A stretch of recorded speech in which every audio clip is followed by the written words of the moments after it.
Mana ada nabi naik ke langit sana sampai 7 lapis langit, naik kendaraan buruk tanpa helm, tanpa oksigen. Apa nggak rusak muka Mamat? Rusaklah mukanya. Mukanya rusak. Makanya gambarnya itu nggak ada tuh di dunia ini, nggak ada gambar Mamat itu. Karena wajahnya sudah rusak ya, kena itu, kena komet, kena serpihan-serpihan planet pecah. Aneh.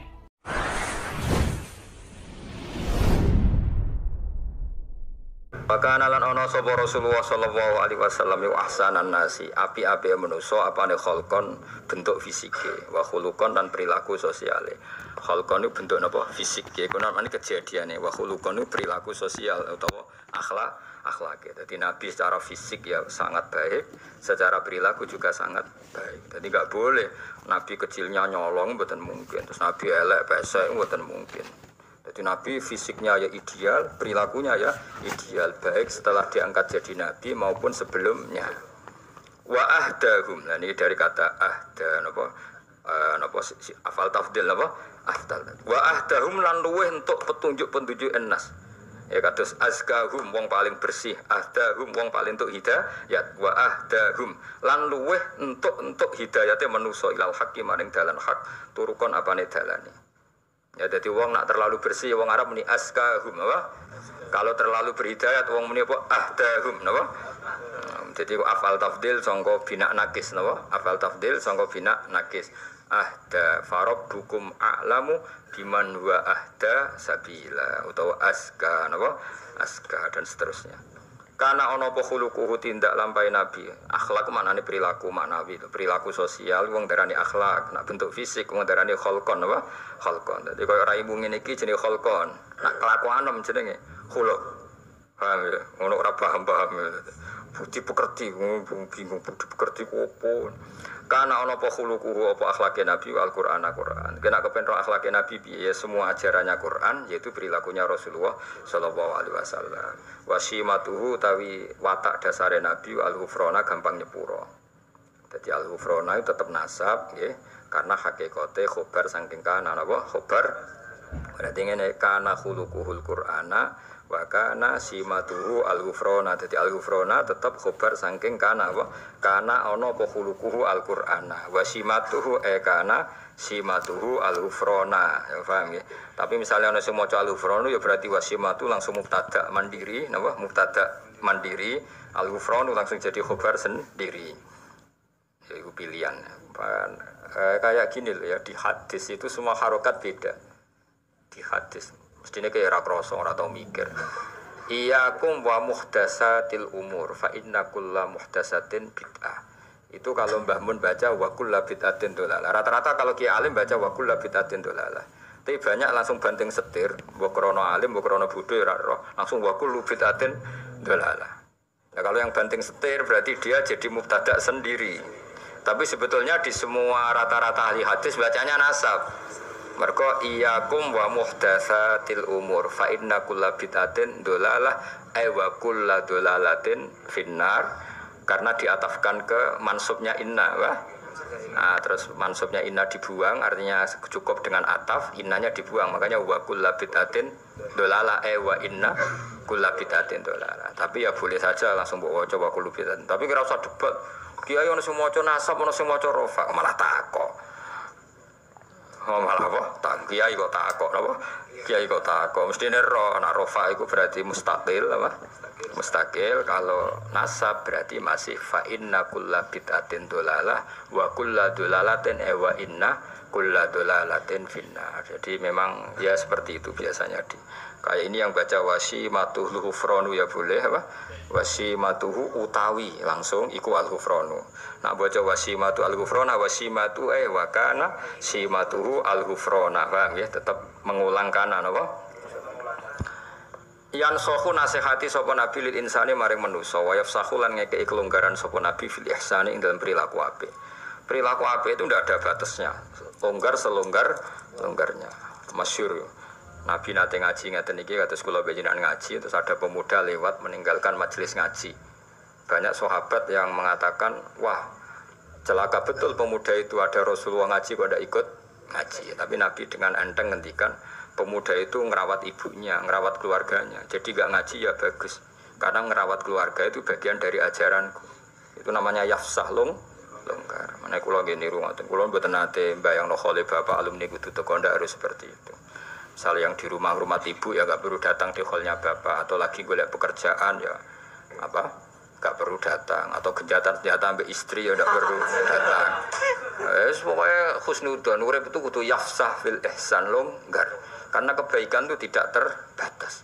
Mungkin yang tidak datang di hall orang yang punya kewajiban yang lebih penting. Atau ekonomi, itu yang sering ya ikut lah daripada utang-utang ora usah teko. Ya sudah kita yafsah fil ihsan yafsah, longgar selonggar-longgarnya dalam melakukan bentuk kebaikan karena kebaikan tidak terbatas. Ya kan tadi yang ngaji ke saya, yang enggak ngaji karena ngurusi keluarga ke saya, ya sudah. Yang enggak ngaji karena tidur melupakan luka hidup ya saya, daripada melek rawani ke ora duwe aktivitas napa turu. Kayak kancaku nek pondok turu. Kenapa turu? Malah epewo boleh Gus gak dipopo. Nah itu trik-trik melawan kemiskinan Ya sudah itu ya baik. Semua kebaikan tentu baik. Zaman Nabi Sugeng wa yafsahu fil ihsan. Beliau longgar sekali dalam menentukan kebaikan. Ya selonggar-longgarnya. Jadi enggak boleh orang mendiktekan kebaikan pada orang lain. Santri khole kiai ini kok ora teko berarti santri apa? Tidak perlu seperti itu.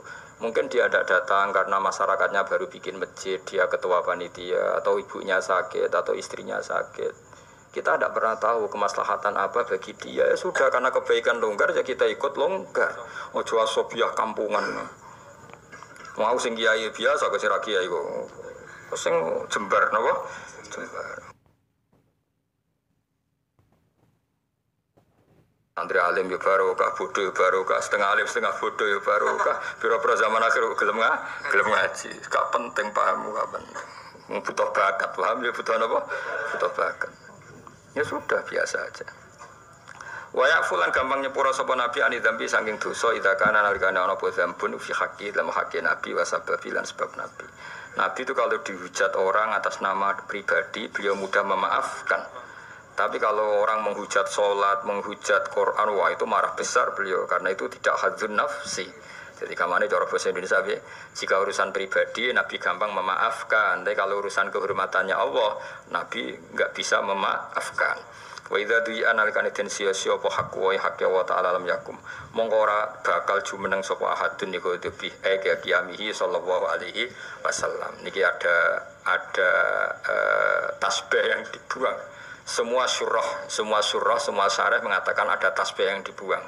Maksudnya gini, jika kehormatan Allah ditindas, jika kehormatan Allah dilukai, maka tidak ada orang segarang seperti garangnya Kanjeng Nabi. Jadi mereka sebenarnya lam yakum ahadun dihudubi hudubihi sallallahu alaihi wasallam. Paham ya? Nabi itu kalau untuk pribadi dihujat gak apa-apa. Tapi kalau yang dihujat Quran, itu Nabi akan marah besar. Dan tidak ada seorang yang bisa marah semarah Kanjeng Nabi. Paham ya? Jadi mereka berarti lam yakum ahadun dighadabi ka ghadabin Nabi sallallahu alaihi wasallam idza du'a haqqullah. Paham ya? Jadi kamane sampean nak dadi kiai tenan niku misale nyeluk santri rapati cepat iku biasa. Tena ana santri kok ora subuh cepet-cepet kowe tersinggung. Kok gak subuh cepet-cepet itu yang dilanggar haqqullah. Tena geno kopi kowe iku hadun nafsi. Orang harus bisa membedakan. Ketika aku ngongkon santri untuk bikin kopi saya kok terlambat, saya harusnya biasa.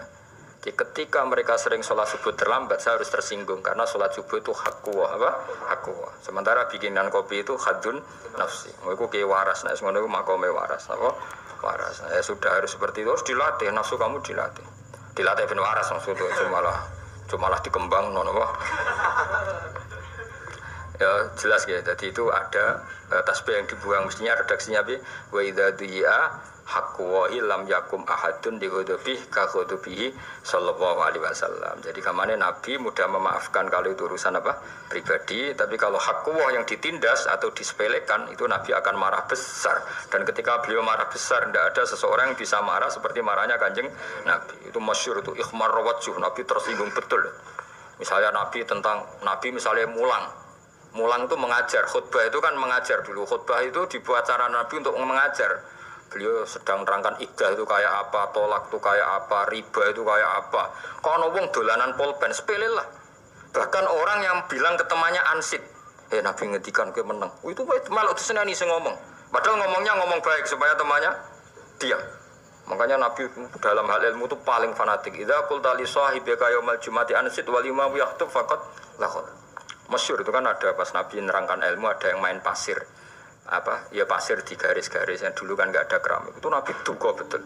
Karena Nabi tidak ingin ilmu yang luar biasa wahyu itu orang mendengarkan sambil dolanan pulpen, dolanan kertas, dolanan pasir itu tersinggung betul. Jadi Nabi kalau urusan ilmu itu tersinggung.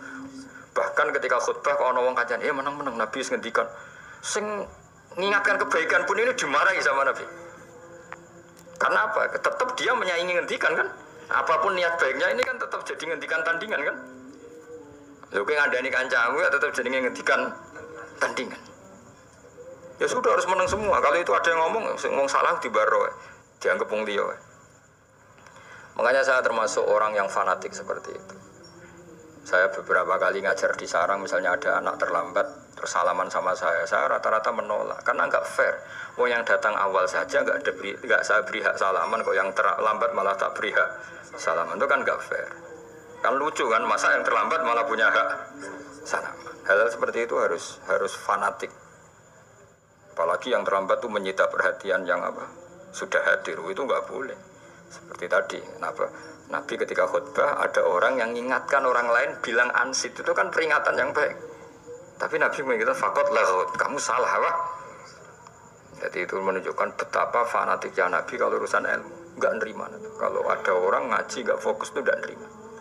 Mergo Nabi sesuai garisnya Allah Ta'ala, inna fi dzalika ladzikra liman kana lahu qalbun aw alqasama'a wa huwa syahid. Jadi Quran itu bisa manfaat bagi orang yang hatinya kalau mendengarkan fokus, aw alqasama'a wa huwa syahid. Syahid itu kamane fokus. Wah, itu kali itu Nabi marah besar.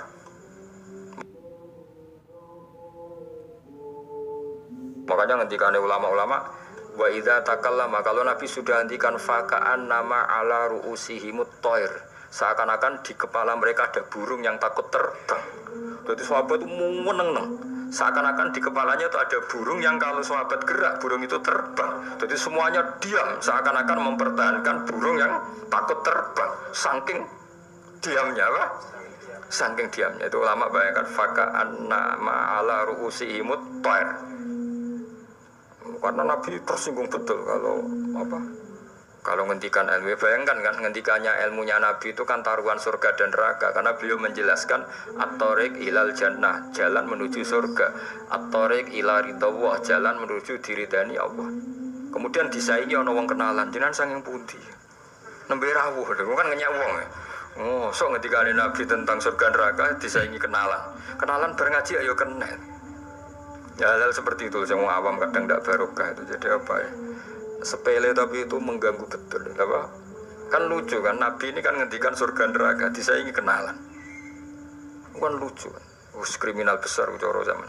Ya cuma kiai-kiai tidak perlu niru kayak Nabi ya, karena kualitas ngendikannya orang kayak Nabi. Tapi orang awam ya harus tahu diri lah. Itu kan kayak orang waktu kenalan kok kan ya bisa. Gitu.